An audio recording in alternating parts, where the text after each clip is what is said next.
The Syrian struggle is only in its third year, but it has already overtaken the civil war in Iraq that started in 2003 in terms of its humanitarian, regional, and strategic implications and consequences. Basically, every neighboring power neighboring Syria has been directly and indirectly affected by what is happening there. Some governments have fallen, like in Lebanon. Terrorist attacks have occurred, massive ones in Turkey. The various actors, the various state actors have either sent forces or allowed their nationals to go and fight in Syria. It's happening at a scale that doesn't compare with Iraq. Iraq, in a way, was a more contained conflict. Now, this is an argument that is surprising to many Western audiences because of the human, financial, strategic, political cost of Iraq. It has been a very toxic debate in Western politics for 10 years. Elections were fought over the Iraq War.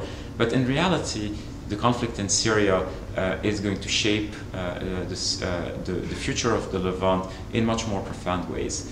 First, the region is much more volatile, has very porous borders. The politics of Lebanon and Iraq mirror almost perfectly the struggle in Syria. They're a very vulnerable state next to Syria. Lebanon and Jordan are those. But also Syria borders a NATO member, Turkey, that has equated its regional standing and influence with the outcome of the struggle in Syria. It also neighbors Israel, which is finding very difficult to adapt to the new strategic realities of Syria. Syria used to be weak and easy to deter for Israel.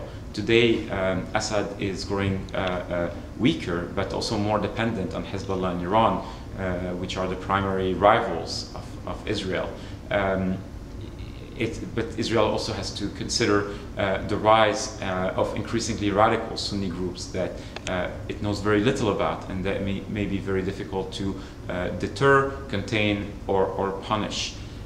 So the point here is that the Levant is fracturing.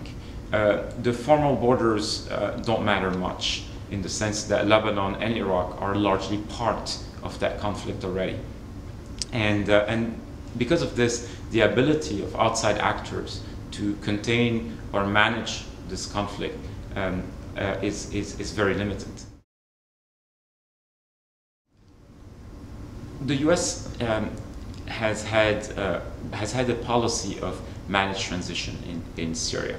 It wants to keep together what remains of the state and work with the Russians and a few others in easing out Assad from power. Therefore, it has embarked in a diplomatic strategy that is basically aimed at getting Russia to pressure Assad to take that process seriously, while the US itself convinces its own allies in the Syrian opposition, but also its regional allies, to get on board. But here's the trick. The views of the US and Russia are the closest in that in that game. That's at the global level. But the views of regional actors are much more divided over the merits and modalities of a diplomatic process. And the views of the Syrian actors are even more divided. Assad has no real incentive to negotiate, Assad is in this fight for his life, for his power.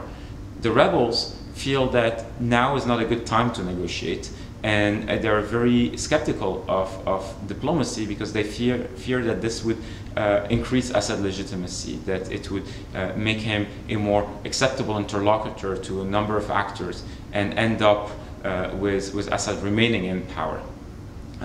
It's really up to the US and Russia to agree on the choreography of diplomacy. And they've based this, their efforts so far on the Geneva Communique of June 2012, which doesn't clearly says that Assad should go. The fate of Assad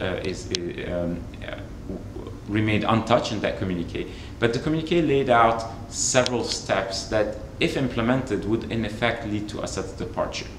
Now, the problem with diplomacy is that the US and Russia are approaching it with very different perspectives, but also very different kind of leverage.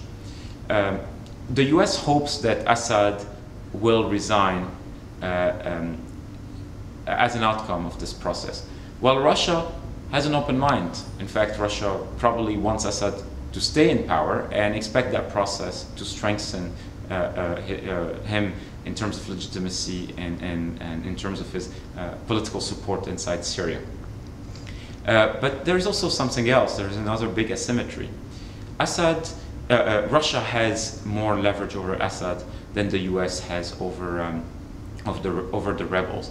That's largely because of the nature of the Syrian opposition, which is divided, fragmented over almost everything, and because the leadership of the opposition is not as representative of society as it should and could be, but also because of the rebel commanders feel that there's no military reason to embark on a diplomatic strategy.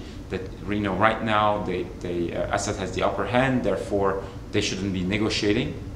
But also that the U.S. itself hasn't really prepared the ground. The U.S. has not conducted a very clear policy on Syria as far as the Syrian opposition and the rebels are concerned. So why trust the U.S. while embark on such a risky course?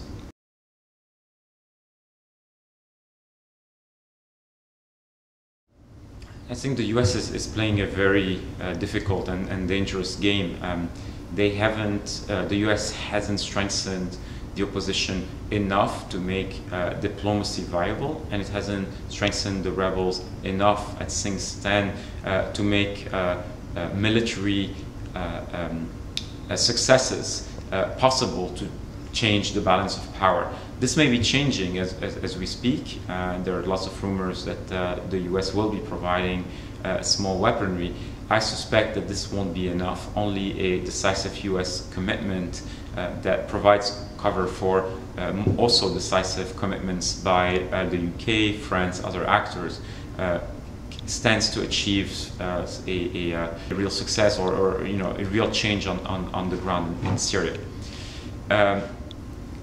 The U.S. approaches Syria, it is very ambivalent about how it approaches Syria. It harbors no love for Assad, and it sees the upside of dealing a setback to Iran, but it also sees the possibility of mission creep, of entanglement in Syria, and it sees great danger in the rise of radical and extremist group inside Syria. So it has been unwilling to take on the risks and the cost of intervention. And again, this has weakened its ability to pursue a diplomatic solution. Whether the diplomatic solution is achievable at all or not is one point, but it is important for the international community to at least try. It would be morally and politically bankrupt not to explore that route. But it would be similarly as morally and politically bankrupt not to have a plan B, not to be able to escalate if need be, and be serious about support for Syrian partners.